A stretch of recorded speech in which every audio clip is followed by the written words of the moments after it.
Has taken over. Welcome back, welcome back, welcome back to the Sports Spotlight. I'm your host, Rizwan. With me on the airwaves of Radio Azad, I've got Manny from Kansas City. Manny, welcome back. Thank you. Thank you. You ready to talk more soccer? Half an hour is Absolutely. just not enough. Just Oh not man, enough. I love the fact that you have like 4 games a day, so you can watch from basically morning all the way till the West Coast. I know. All It's right. awesome. So I want to talk about this one.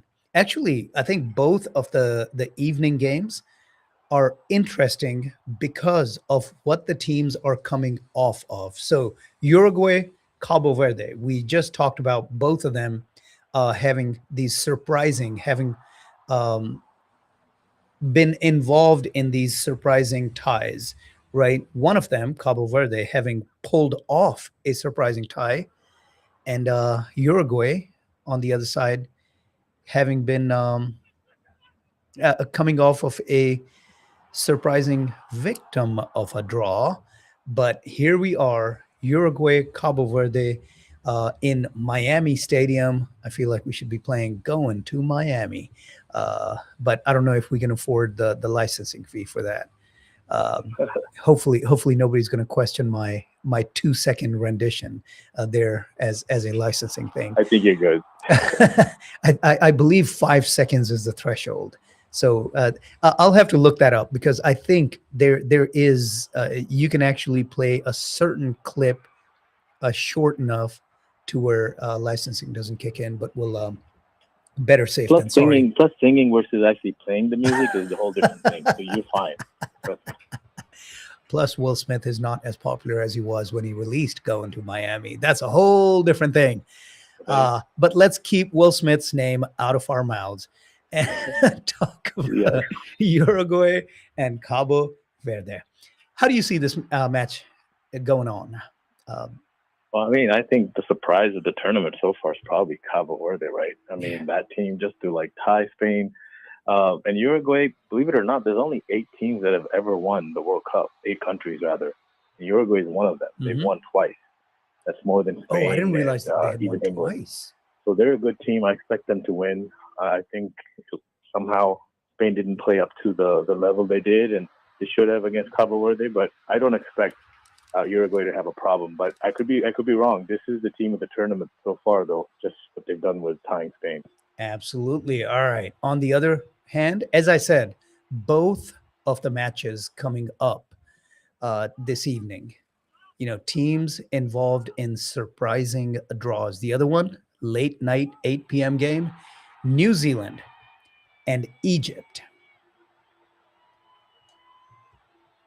Yeah, Was that's was New that's Zealand? definitely a surprise as well. Yeah. Egypt, I mean, they did really well in the African qualifying, so I expect them to put up a fight. But New Zealand, I mean, that was a surprise. I'm really interested in seeing if they can get a win and move on to the next stage because yeah, they're a surprise team for me as well. Look, if Egypt beats New Zealand here, I think New Zealand is out. Even though everybody's got a draw and they could still come back and beat Belgium and possibly um, make some noise. But man, the draw against an improbable opponent in Iran, and then to lose to Egypt, I think they're going to be, if that happens, if Egypt beats New Zealand, I think they're going to have zero confidence going into that match against Belgium. Belgium's going to be in a must win situation. So I think this is the pivotal match for New Zealand. They've got to win. They've got to win. On the other hand, Egypt, I think if they win, they're going to be, if they can pull this off, if they can win this match, they're going to be sitting at 4 points at the top of the heap in Group G, Yeah, no, they definitely and be they have no sitting in a good pressure. spot for sure. Yeah, and as you said, they were playing really well in the qualifier. I think again, I think just from a, I don't know, it's a David versus Goliath thing. I like a good underdog. So again, I'm going to be pulling for Egypt against New Zealand in this match. and we'll see. We'll see how these two go. But a lot of intriguing matches going on, partly based on what happened in the first match, first round of the matches in this group play with all these draws. So I think there's definitely a lot of intrigue. Sometimes, I was saying earlier, where in this group play, you've got a team that's obviously the favorite, a team that's obviously the doormat. So a lot of times the matches go the way you expect, and this second set of matches aren't as intriguing, right? But when you have a lot of upsets, and I consider these draws in improbable situations to be absolutely upsets, right? What Iran did, what Cabo Verde did, what Egypt did, those are absolute upsets, and it just makes this second set of matches, and then the third ones, really intriguing, because the margin for error is just so little in this group stage. All right. With that said, I do want to talk just a little bit. We've been focused on the matches today and some of the group standing situation where we've ended up. What has been the most surprising thing that you've seen in this young World Cup? Honestly, one of the surprising things for me so far is some of the teams, like we mentioned already, Spain, heavy favorite to win it. Brazil also tied their match with Morocco, for example. Some some of these teams, there's a lot riding on them to make it to the final and win a cup. So they need to come out. That's one of the things. Like other than Argentina, and obviously Norway's doing really well. Mhm. But I think there's a pressure on Spain as well as Brazil. I'm looking for them to convincingly win and get into the next round. So we'll see. All They're right. in a battle. Certainly Morocco's up there. I expect Morocco and Brazil to make it from that group. But I mean, the ties, like you said, so many ties so far. It's been crazy. So many draws. Yep. All right. I want to focus on, just for a minute, on Group A. Mexico is through by virtue of their two victories. They've got 6 points. They're done. They're locked in as one of the top two. Even if somehow miraculously um, the Korean Republic is able to win a match, right? And if Mexico loses, I don't see that happening. But even if that happens, Mexico's locked in. They will be the, at worst, the second team. But Right. what have you seen out of them? The fact that they've only scored 3 goals. Look, they haven't given up a single one, but they've only scored 3 goals in the first two matches. Is that cause for concern, or is Mexico still going to be, especially as one of the host nations, is going to be a strong contender beyond this group stage? I think the fact that they've just really got to either get a tie or a win, they're through. They've done well. It's not an easy group that they have. So yeah, I'm expecting them to at least go through the next round. They should win this next match. Who are they playing again? Their next match, I don't I need to have look that that in up front as of me well. right now. But yeah, I think I want to say, South Korea, right? yeah, they That's the one they they just beat won. South Africa, and so it's Czechia. I think they played Czechia. They haven't played. Yeah, they played South Africa and they played South Korea. Yeah. So that's the last one. You're right. Czechia, Yep. Czechoslovakia. Okay. Um, That's a group. Like I said, 3 teams are in it. Mexico, South Korea, and Czechia, 3, 2, and 2. So whoever wins the next match is going to be leading the group. yep. But I expect Mexico to definitely come out of that group. And don't undercount South Korea. I mean, I think that's a good team, just like Japan. So we'll see what happens. There's some really good matches coming up. Yep. Now, Canada. You said Wow, earlier that Canada is through. Are I they? believe so. I know they've got their the goal difference. I mean, they've scored 7 and given up only 1. So Right? I get it. They're sitting at one win and one draw again. Oh At boy. one point, this Group B, was also sitting at all draws, I believe, with the surprising draws from Qatar and Bosnia Herzegovina. But now Canada has a victory. They're sitting at 4 points, as is Switzerland. Both of them are at 4 points with pretty large goal differences. So Canada can can lose and they still get through simply because they're already at 4 points. And with their goal difference is what yeah, really put them over. You know what I mean? I mean they would have to lose like 9-0 Right. to That'd be the only way they to would react. flip that. Yeah. That's So why I said I think they're through to the next round based on even if they lose their next match. yep. All right. This one though, Group C, Brazil and Morocco sitting at 4 points, That's what I was mentioning. That and tie that they both had. yeah, Scotland sitting at 3 points. If I mean, I would be shocked if Brazil is knocked out. But there's a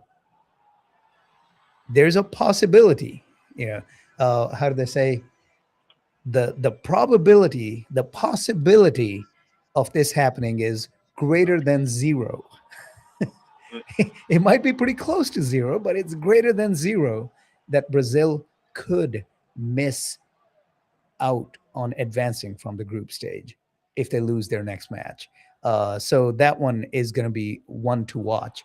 But hey, that is the World Cup. Um, the next item I did want to talk about,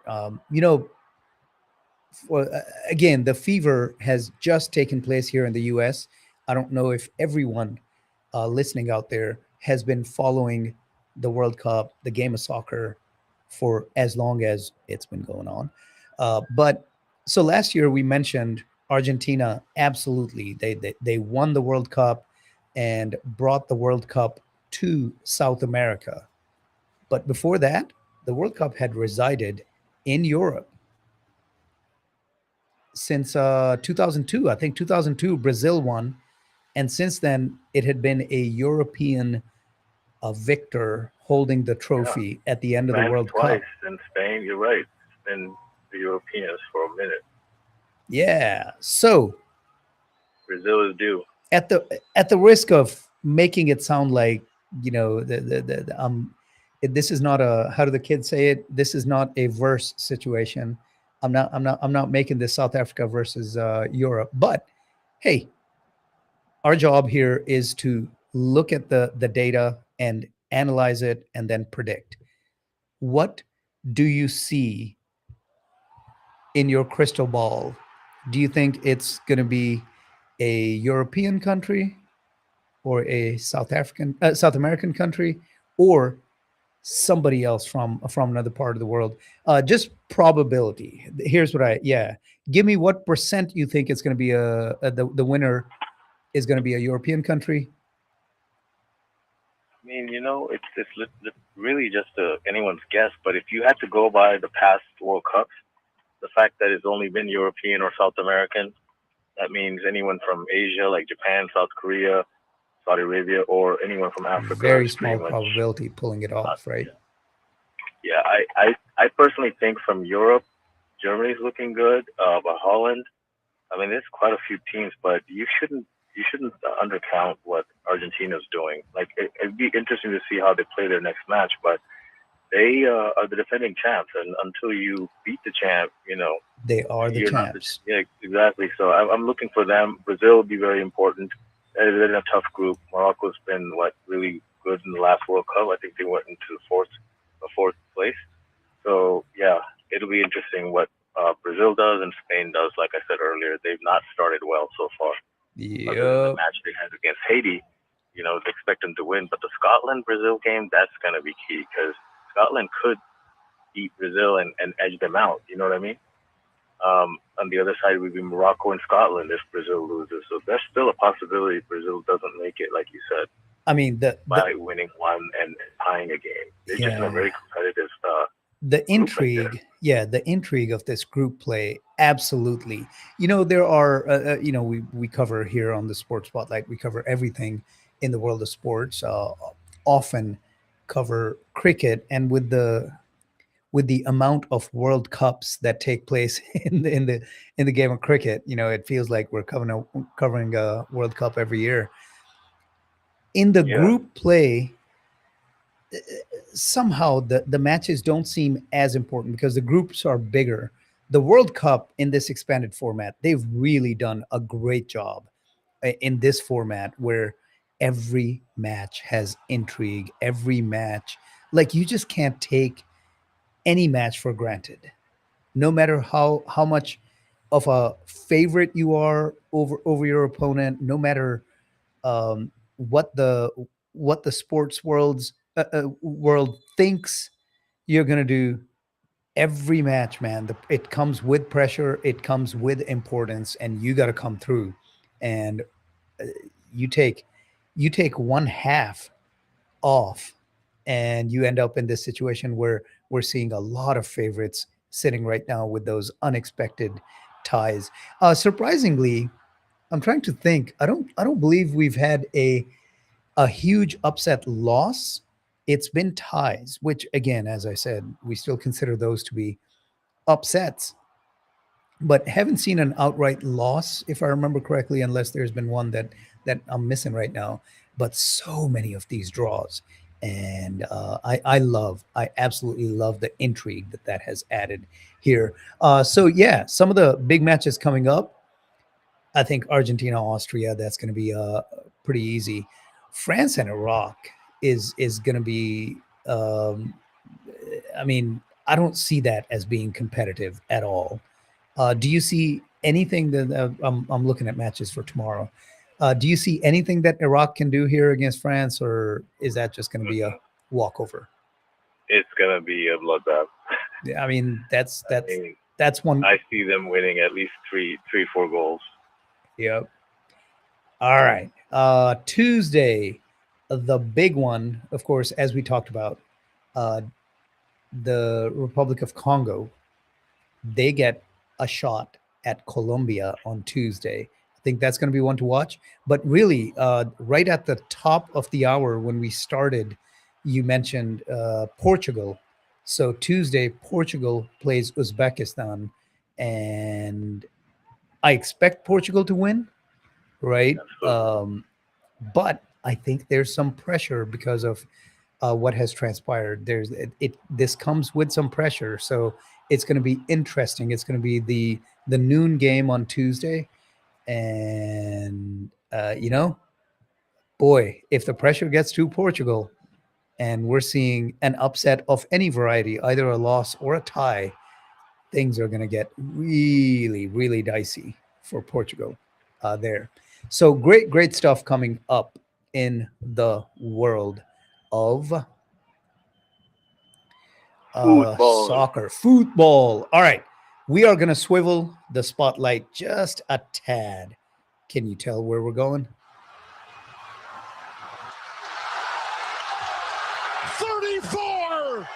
34 for Curry. 34 for Curry in that 120-117 playoff victory. Oh my goodness. Actually, that was the regular season, not the playoffs.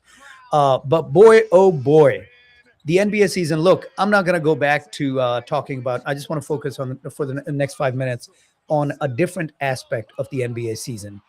Obviously, we talked ad nauseum about the Knicks, what they were able to pull off. Kudos to the Knicks, Mike Brown, Jalen Brunson, everybody again. But I want to know who were the biggest winners and the biggest losers. Let's focus on from a team perspective of this. Obviously, without stating the obvious, the biggest team winners of this NBA season were the New York Knicks. So, but who else did you see maybe perform beyond what they were expected? That's a really good question. I mean, San Antonio technically, look, it was a disappointing way to lose in the finals, Absolutely. but they performed better than folks expected them to Right. coming We into didn't the expect season. them to get there. We still thought OKC would make it, but you're They're absolutely ahead of right. schedule. It just fell apart that game 4 in Madison Square Garden, 29-point comeback. After that, I knew it was over. Yeah. But I think overall, and it's difficult. It's so similar to the 2024 that Mavs run, right? When they beat OKC, the first seed, when they beat Minnesota, and they got to the finals against Boston, and then lost in the fashion that they lost, right? They lost 4-1. They lost in 5 games to Boston. And as a Mavs fan, it was very difficult for me to find solace in the fact that they overachieved, right? Because the disappointment of losing the championship is always there.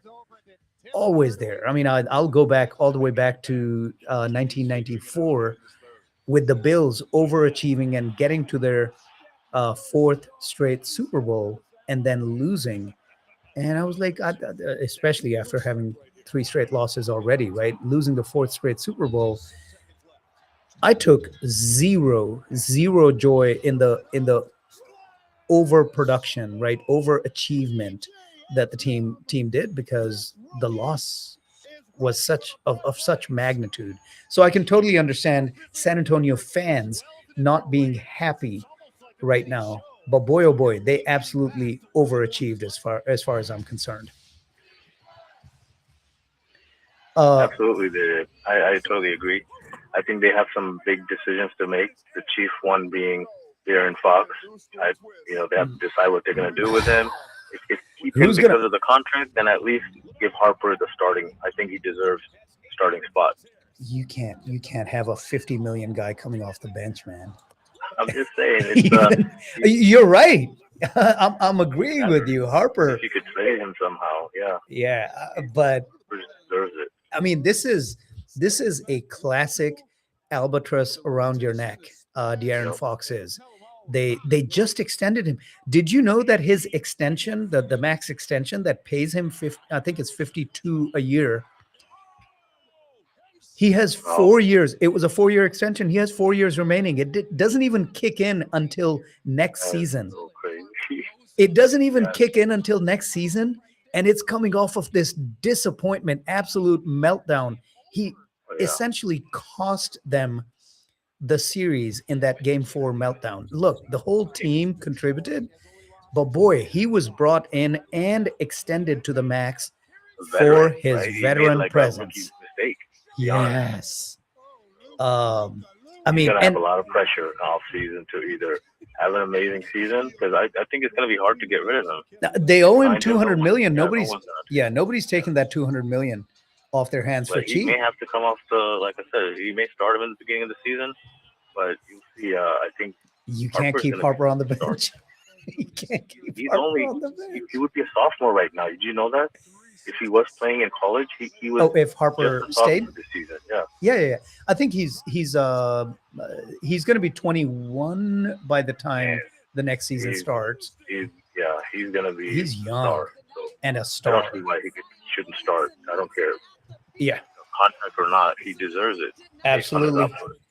So all right. Can you give me a little bit more time? We've got another break coming up, but I did want to wrap up this conversation. So I'm going to need about another 10 minutes from you, if you will be generous enough to give those to us.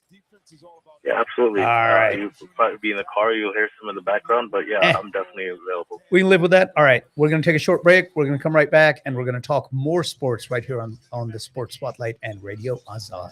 You're listening to Radio Azad on KDXX 107.9 FM.